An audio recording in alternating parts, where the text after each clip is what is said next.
विचारण के दौरान न्यायालय की शक्ति टॉपिक चल रहा है सीपीसी के अंतर्गत। इसका जो सब टॉपिक है आज वो है स्थगन अर्थात एडजॉर्नमेंट। सिविल प्रक्रिया संहिता 1908 के अंतर्गत इस टॉपिक को कवर किया गया है आदेश 17 के अंतर्गत। तो बाद के प्रत्येक प्रक्रम में यदि कोई पर्याप्त हेतु हो तो न्यायालय सुनवाई को समय समय पर क्या कर सकता है, स्थगित कर सकता है। सामान्य नियम यह है कि बाद की सुनवाई दिन प्रतिदिन तब तक जारी रहेगी तब तक सभी हाजिर साक्षियों की परीक्षा ना कर ली जाए। यदि सुनवाई का स्थगन अगले दिन से परे किसी अन्य दिन के लिए करना आवश्यक न हो, लेकिन किसी भी कारण पर जब न्यायालय ठीक समझे तो मामले की कार्रवाई को किसी भी भविष्यवर्ती दिन के लिए क्या कर सकता है, मुलतवी कर सकता है। इसे क्या कहते हैं, स्थगन कहा जाता है। मामले की कार्रवाई का स्थगन या मुलतवी किया जाना या तो न्यायालय स्वयं अथवा पक्षकार के आवेदन पर ऐसा किया जा सकता है। जहां तक न्यायालय के द्वारा स्वयं मामले की मुलतवी करने का सवाल है, तब न्यायालय कभी भी स्वेच्छा से न्याय के हित में कभी भी मुलतवी कर सकता है, जैसे सरकार के विरुद्ध या ओर से दावे। नंबर दूसरा है परिवार संबंधी मामले। अब सवाल है कि क्या पक्षकार न्यायालय को स्थगन का आवेदन कर सकता है कि मामले को अन्य दिन के लिए नियत किया जाए।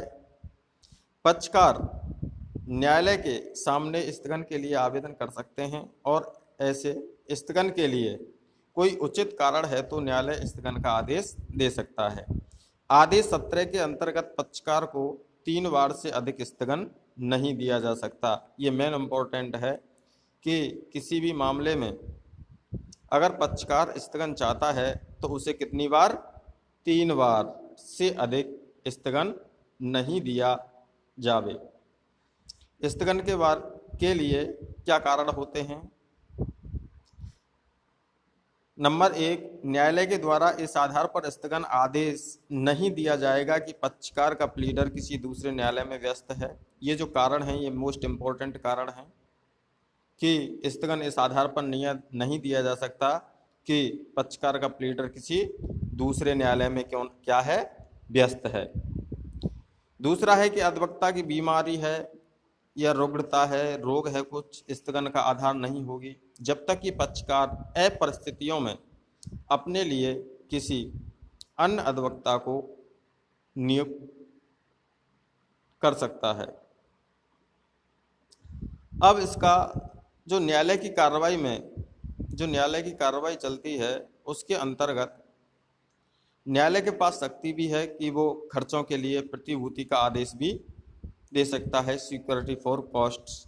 ये जो टॉपिक है वो सिविल प्रक्रिया संहिता 1908 के अंतर्गत आदेश 25 में कवर किया गया है।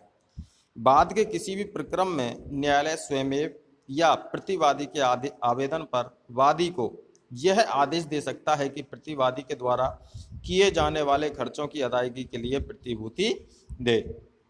अगर वादी भारत से बाहर निवास करता और भारत में दावे की विषय वस्तु के अलावा उसकी कोई और अचल संपत्ति नहीं है तो ऐसे मामले में न्यायालय वादी को आदेश देगा कि वह खर्चे जमा कराए अथवा खर्चों के लिए क्या दे, प्रतिभूति देवे।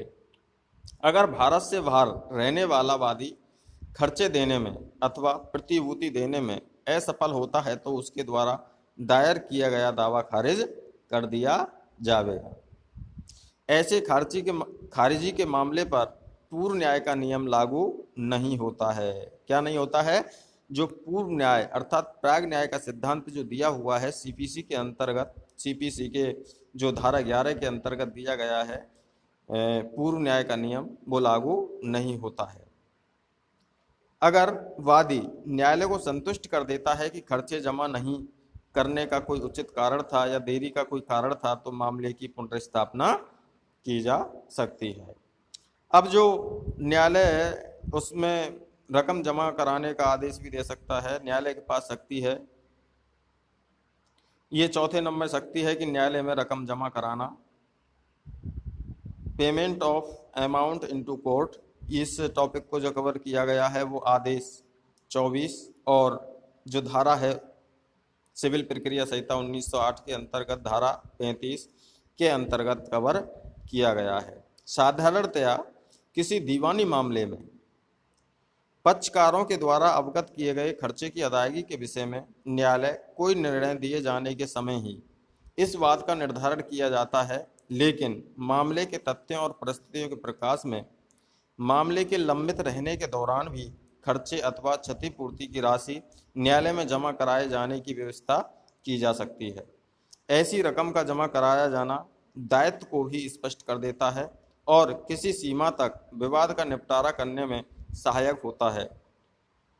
इसी आशय से आदेश 24 में प्रतिवादी के द्वारा न्यायालय में खर्चे और नुकसानी जमा करने के विषय में उपबंध किया गया है। आदेश 24 की व्यवस्थाएं ऐसे दावों में लागू होती हैं जो धन की वसूली या क्षतिपूर्ति के लिए किया गया हो। ऐसे मामलों को प्रतिवादी के द्वारा रकम को न्यायालय में जमा किया जा सकता है। ऐसे धन को न्यायालय में जमा कराने का क्या उद्देश्य होता है? इसका उद्देश्य है कि वादी के दावे की तुष्टि के लिए प्रतिवादी के द्वारा ऐसी रकम वादी के दावे की पूर्ण तुष्टि के लिए या आंशिक तुष्टि के लिए हो सकती है। यदि प्रतिवादी के द्वारा न्यायालय में धन जमा किया जाता है तो न्यायालय के मार्फत इसकी सूचना प्रतिवादी द्वारा वादी को दी जाती है और वादी के द्वारा आवेदन किए जाने पर ऐसी राशि वादी को दे दी जाती है। लेकिन इसका क्या प्रभाव होगा? ऐसी रकम लेने के बाद वादी वादकालीन ब्याज पाने का हकदार नहीं होगा। आदेश 24 संक्षेप में बताते हैं कि आदेश 24 कहता है कि धन की वसूली का दावा किया जाता है प्रतिवादी के दावे की तुष्टि के लिए रकम जमा कराए। अगर धन जमा करा दिया जावे तो वादी को नोटिस दिया जावे। ऐसी रकम पर वादी मुकदमे के लंबित रहने के दौरान ब्याज पाने का हकदार नहीं होगा। अगर प्रतिवादी के द्वारा धन जमा करा दिया जाए तो फिर क्या प्रभाव होगा? ऐसी रकम को वादी न्यायालय से प्राप्त कर सकेगा और मुकदमे के लंबित रहने के दौरान ब्याज पाने का हकदार नहीं होगा। अगर प्रतिवादी ने धन नहीं जमा कराया तो प्रतिवादी पर कोई कार्रवाई नहीं की जाएगी। प्रतिवादी रकम जमा कराने के लिए आबद्ध नहीं होगा। तो आज का टॉपिक यहीं खत्म होता है। Thank you.